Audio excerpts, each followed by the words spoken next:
and welcome to the AgriBusiness Global Report. My name is Sarah Webb, and I'm editor of AgriBusiness Global and host of today's episode. In this segment, I speak with Mike Snyder, president of Red Rocket Consulting, about growers' transition to generic ag inputs, strategies for Chinese and Indian suppliers looking to get into the U.S. market, and more. Thanks for joining.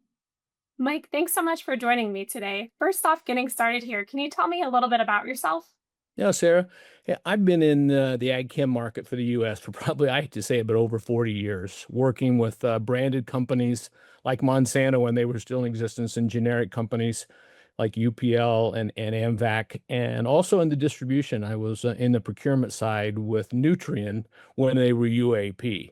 Most recently, I was with FBN in the procurement side. So quite a bit of contact with generic companies and how to get people into the U.S. market. Okay. And, so getting a little bit more into the questions here, we understand that margins are tight for US growers right now, and many growers are asking for generic ag input products versus brand names to kind of save money.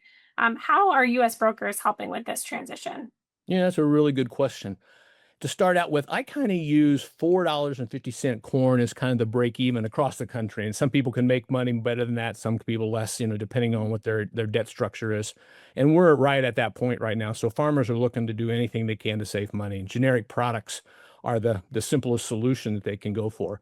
Brokers really help because what happens with generic companies, I find, when they're coming in, they've paid data comp, they've got a huge debt structure, so they try to get in the U.S. with as low a cost as possible, meaning less headcount. So who do they go to? They go to what I call the tier one distributors, maybe even tier two, where they can call on one or two companies, and then they've got access, they think, to the whole country, right? The problem is there many times with the new generic products, the branded suppliers out there in the marketplace understand how to manage their volume, and they have what they call an open space agreement many times where those distributors, tier one distributors, can't sell more than a certain percentage outside of the branded product, or also repack products or products, distributor authored products that they can get from those suppliers, but they're generally at a higher price.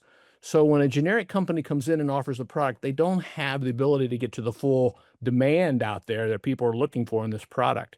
And that's really where brokers can come in and help. There's usually a two-pronged strategy I recommend, either tier one or tier two, which are your regional distributors, and then also incorporate some of the broker activity.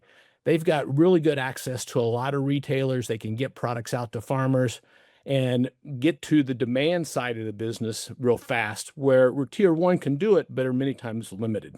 Okay. And building on that, can you talk to me a little bit more about some of the strategies that Chinese and Indian suppliers might use who want to get into the US market, when conditions are so competitive and tight? Yeah, that's another really good question. It's one of the things that I try to focus on U.S. market access. And we touched on a little bit. What I've advised most new generic suppliers coming in the U.S. is kind of split up their strategy, their distribution strategy. Either go in with tier one or tier two and see where they've got access, but then supplement that with the brokers out there in the marketplace. They have the ability to get the product out with very little limitations.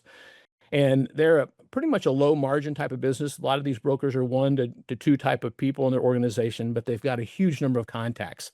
So they can help you get out to 20 to 30% of the market that some of the other tiers can't get to right away.